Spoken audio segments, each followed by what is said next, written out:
New videos every day. Alright, so for a second, let's talk about God. You know, a lot of atheists say, well, you know, all atheism is a disbelief in God, and that's all it is, right?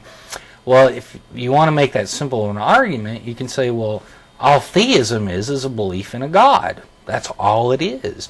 You know, it doesn't have anything to do with Christianity or Hinduism or any of these other religions. It's just a simple belief that there is a God. Now, when you say God, what do you mean? What is God? Well, the essence of the idea is that it's a creator. You know, there was something that created existence. It's kind of funny, the Freemasons, one of the requirements to become a Freemason is that you are a theist. You have to believe in one God. Now, they actually say little prayers, but it's all denominational. Anybody of any religion, or you don't even have to have a religion. You just have to believe there's a God to become a Mason. So when they do little prayers, they do a little prayer to the architect of the universe, right? It's kind of a generic name that they use, so it's all-inclusive and non-offensive to different faiths. So the belief in God is simply a belief in a creator. So let's look at that. What makes more sense? Something is here, well then something created it. Something is here, well it just was. And you know, another funny thing about that is we actually think the universe is a certain time or a certain age. We go, you know, the universe was created at X date, right? It's one of these scientific concepts. Okay, so if it had a beginning, then what made the beginning? So theist goes, God did it. Atheist goes, it just was, even though it had a beginning. I'm not sure exactly how that works. And an agnostic goes, hey, I wasn't there, I don't know. So which one of those three statements makes the most sense? You know, logically for me, I tend to think that if something's there, something made it. You know, technically though, I wasn't there, so I tend to be sort of agnostic. You know, I've never met God. I don't know what God is. I've never talked to him. You know, so technically I'm an agnostic. I don't know, and I admit I don't know. All right, so we were kind of talking about logic, though, and we were talking about observation and how in science observation is senior to logic, right?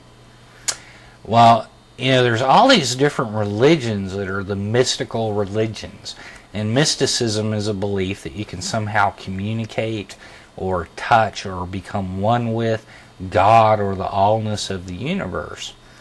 Now, all different religions, Christianity, even Catholicism, Hinduism, Zen Buddhism, just about all religions, the Jewish faith has some actually too, have some form of mysticism in them. Prayer is actually sort of a fundamental or more sort of simple type of mysticism. You're attempting to pray and communicate with God. You know, now you take something like a Hindu practice, and you're doing a little bit more than sort of sending your ideas or trying to, you know, do a one-way talk with God. You're actually trying to become or touch or join with God. So people have been trying to do this for thousands and thousands of years, and there's all these different ways to do it. One way is yoga. Yoga means to yoke or to join, and it's literally, to a Hindu, a science of how to become one with God. So, you know, Zen, you know, the Buddhists don't actually believe in God, but they believe in this sort of mystical oneness that you can obtain, or a state of Zen or unity with the universe, right? It's sort of a similar thing. I was actually watching this video by an atheist the other day, and he sort of was talking about this concept of what a Hindu would call cosmic consciousness. Now, he's an atheist, doesn't believe in God, but he's describing what the Hindu would describe as God. You know, they actually sat down and talked for a couple of hours with a lady that has a PhD in comparative religion the other day.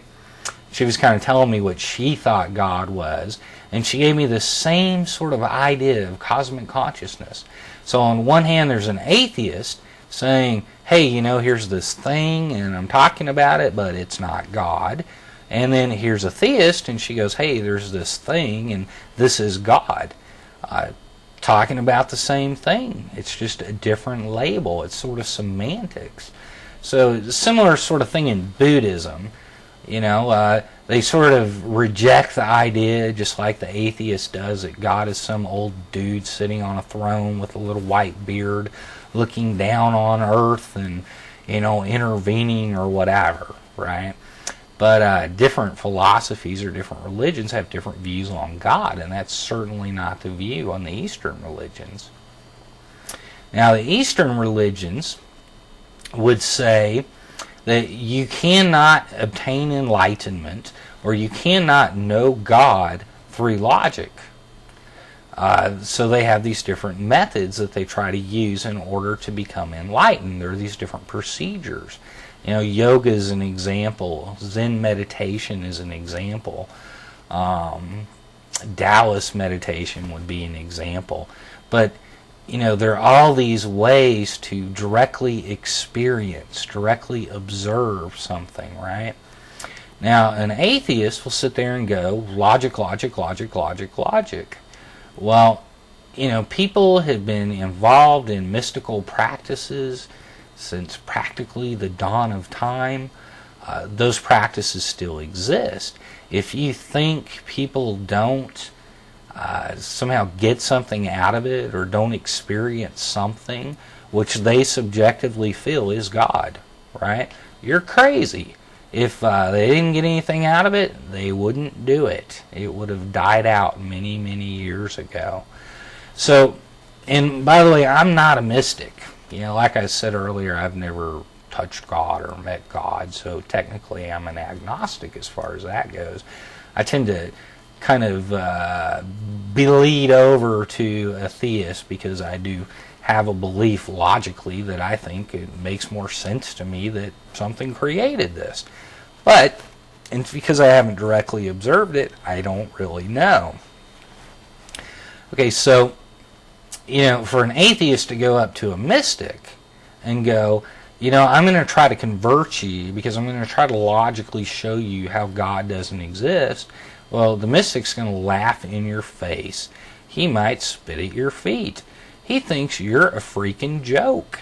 You know, he has experienced God from his viewpoint, and there's no amount of logic that is going to convince him otherwise. Now, just innately, people know that observation is senior to logic. They know this, right? And I'll give you an example. This is a video cassette. You see it, you observe it, right? Now, I just held up that video cassette. It's pretty simple. Now, logically disprove it. You know, you could sit there and argue with me for a million years trying to convince me that I didn't hold up that video cassette. But hey, you know what? I was there. I saw it. I observed it. And no amount of logical thought is going to convince me otherwise. I just kind of want to make the point that mystical practices move religion purely out of a faith dimension and it moves it over to a level that's experiential or observable for the individual. Now, whether or not that experience is real, you know, I don't know. I'm not a mystic. But you could say that that experience is no longer a faith-based belief. It is an observation from the individual, and the individual has a lot of certainty on it. And logic is not going to convince him otherwise. It's pretty easy for an atheist to go, oh, well, it's just delusional. Oh, you know, these tens of thousands of people that have practiced, you know, Zen or Hinduism over the last 3,000 freaking years are all just brainwashed. They've all, their minds have been confused. They did this thing that was just this, you know, thing that creates an altered state of mind, and they hallucinated. Well, easy enough for you to say if you haven't experienced it yourself. And maybe if you did experience it yourself, you would go, well, I think my mind just played tricks on me. Or maybe it would be a profound experience which would change the way you saw the universe.